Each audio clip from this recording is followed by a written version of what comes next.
Welcome to Inside Games, the only gaming news show brave enough to be excited for a video game with a hot babe in it. That's right, Bruce. We're throwing our chips down. Games need a little less woke and a little more. I've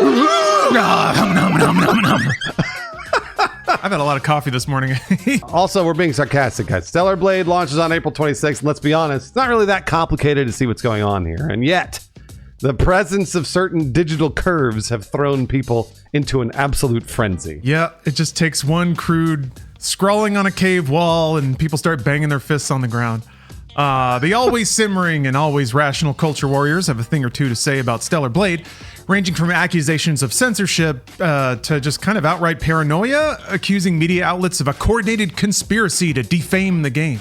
Wow. All right, people on the internet are up to their old tricks and inventing reasons to be mad about games yet again, and that's what we're talking about right now. Yeah, a little bit. We'll cover all the E-drama later, though. First, we got to hear from those journalists. Yes. The much-needed PS5 exclusive has been reviewed, and so far reviews for Stellar Blade have been solid. It's got an 82 on Metacritic and an 83 on OpenCritic, putting it firmly in the good category. I mean, I was going to play it regardless, I'm going to be honest. Me too, yeah. It helps that it's good.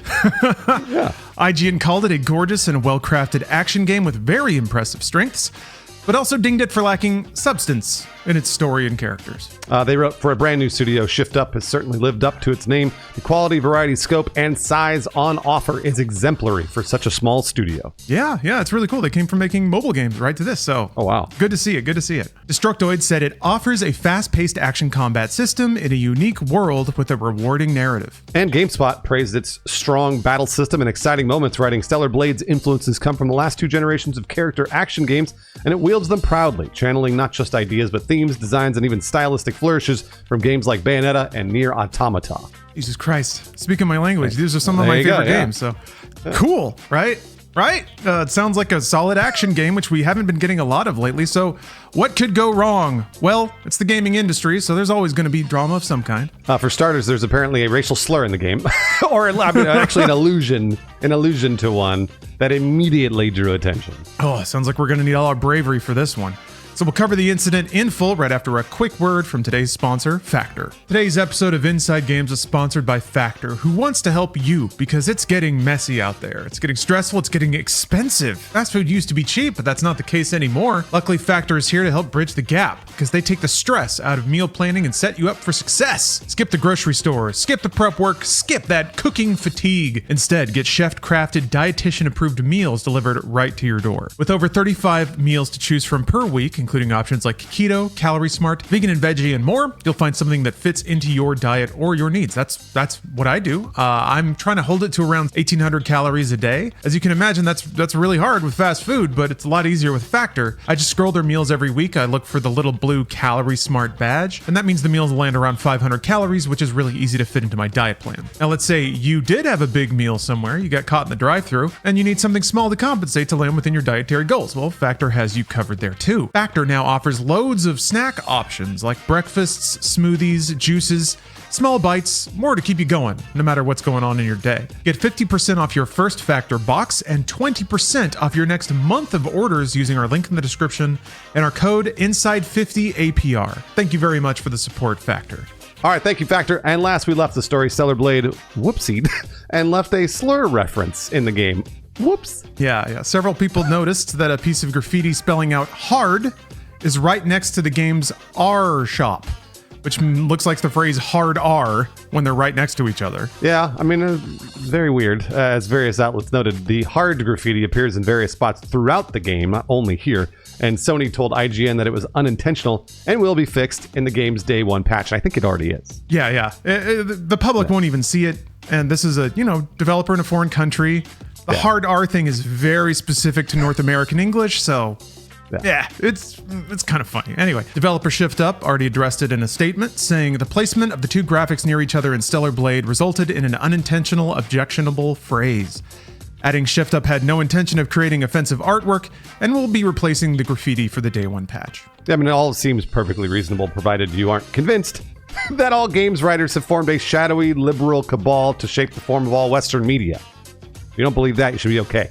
And that cabal may be motivated by a deep-seated hatred of heterosexual male gamers. They hate us, Bruce. They want to kill us. I don't know if that's actually true, Lawrence. I'm not sure. Well, it just depends. Looking at a gaff like this, who could think anything else, Bruce? I mean, there are other simpler explanations. Luckily, we are in the air quotes good company coming to a rational conclusion like that. Former Blizzard dev Mark Kern, who has never met drama he didn't like, claimed that journalists were just being big babies. I guess. No, I mean, it happens sometimes. Anyway, Yeah. on X, he posted, "Hard R in the screenshot is so random, and only a milquetoast gaming journalist could have been so offended as to demand Sony take it down." Kern also claimed that it was a coordinated attack done to gin up controversy for the game. The evidence? Coincidental timing. And the sheer impossibility that a career writer could knock out a blog article in 28 minutes. Okay, man, I don't know. I have written blog articles way faster than that. I'll say that. I've written 4-page scripts of Inside Gaming in like 30 minutes. It just depends on how much coffee you've had. Anyway, don't discount the number of words a writer can knock out when they're in a groove. That's what they do. They write.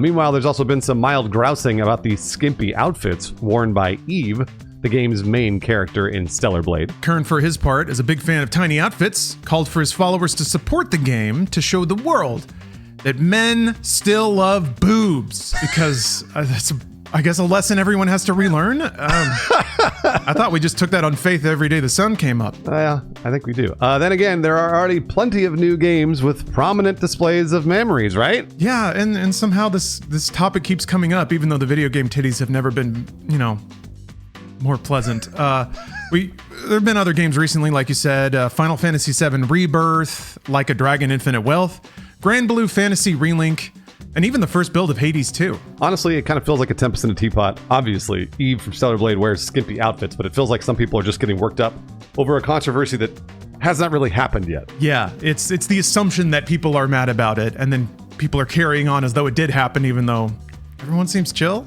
Speaking of, here's a little microcosm example. Just in the past few days, the reactionary crowd found what they thought was unassailable proof that some of the outfits in Stellar Blade have been censored. I knew it, Lawrence. I told you. I knew it. I knew it. Meanwhile, looks like Shift Up is adding a new Game Plus mode that will be harder and have lots more outfits. So the outfit variants are likely part of the free content that the game's developer is already adding before launch. Or is it? Maybe. It's interesting to see folks kind of check each other, and this has become a weird knife fight on the internet about whether or not that one onesie has gotten skimpy or not. So, I don't know. Does all this seem a little silly? Gosh. I don't know. Maybe like a lot of people are buying into a narrative that doesn't show a lot of real-world evidence of actually existing. All right, don't worry. Kern has done the mental gymnastics for you, so you don't have to actually think for yourself, all right? It's not that the controversy never really happened. It's that games journalists are lying and revising history to erase the fact that they really wanted Stellar Blade to fail. People don't care that much. I don't know. I mean, some people do, obviously, but gosh, to everyone else, it's a titty game, and that's cool. Internet's gonna internet, I guess. People tell each other stories. I mean, meanwhile, Lawrence, you and I are gonna just play Stellar Blade and enjoy it. I played the demo. I really liked it. Also, it was really cool to see the outfits. She was super hot and sexy, and there were some super hot and sexy dudes. So, like, I'm in. Let's do it. Not that complicated, is it? Yeah, I know. You and I are going to be like high-fiving and looking at titties do this while other dudes are zooming and enhancing and like counting pixels. Okay. And I guess on that note, hey, guess what? We've slipped into assuming what other people are doing and gotten smug about it. So Right. I'm excited for Stellar Blade because I like character action games, love Bayonetta. I think it's I don't mind staring at ass. But I want to comment more about the meta of this story, because it's really difficult these days to draw the line between news and muck raising.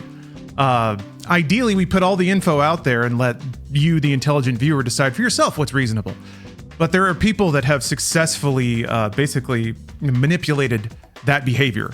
And in this case, I don't want to give him ammunition because he'll just take it back to his Twitter feed and use it as victimization evidence. But it's pretty clear that there's a tactic of manipulating news reporting and even just manipulating people's engagement to get in front of eyeballs. So I'm mindful of that here.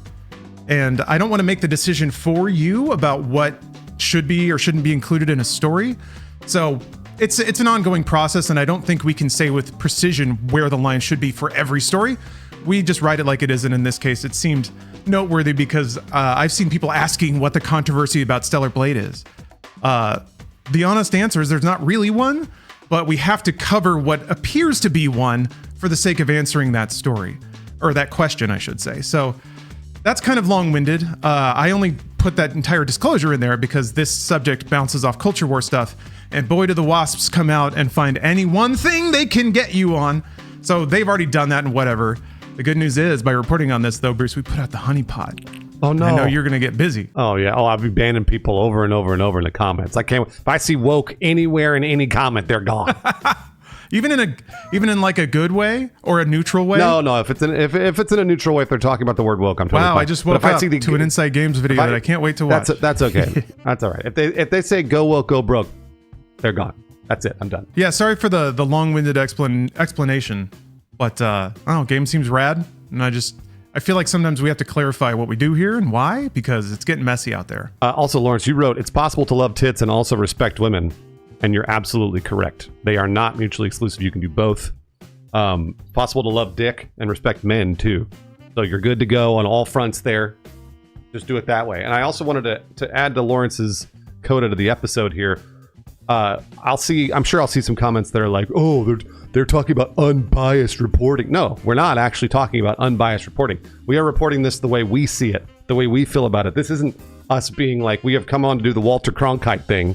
This is us actually talking about the way we feel about this news, in quotation. So if you came here for unbiased reporting, I don't necessarily think that we're going to be able to do that often. We'll try to give you all the facts to support what we're doing here. But of course, we have our own little biases because that's what we do. So if you don't like that, that's okay. No big deal. But I saw a lot of comments recently in other episodes that are like, oh, they say it's unbiased. Like, no, I don't think I've ever said it was unbiased. So we're just here to call it as we see it, and that's the way we've always done Inside Games and Inside Gaming. So we're going to continue to do it. Yeah, I agree. We can only be unbiased if everyone who engages with the internet is doing so altruistically, and they don't. So because people are trying to manipulate the way that information is spread on the internet, we have to employ some discernment into how we relate that information. And I don't know. That makes it sound like everybody's equal as an information purveyor, which isn't exactly true either. But the sad truth is we can't be Walter Cronkite because no one would watch. I mean, that as well. Yeah, absolutely. All right. Thank you again. Speaking of people that actually watch every single week, these patrons, these Inside Games patrons, they support our Patreon every week. And these patrons have some big old bazookas, Lawrence. Red N003, Zach the Hack, Winter Knight, and Jose Diaz. Whoop! God damn. Well, Bruce, I got a pile of patrons that have just fat, sloppy donks. They just start clapping and they don't stop. It's just a cacophony. Al Diaz, Jared Watkins, the Alpine Stranger, and Old Baby Leg. God damn. The reactionary crowd found what they thought was unassailable proof that some of the outlets in Stellar Blade have been censored. Oh, you said outlets and not outfits. Oops, my bad.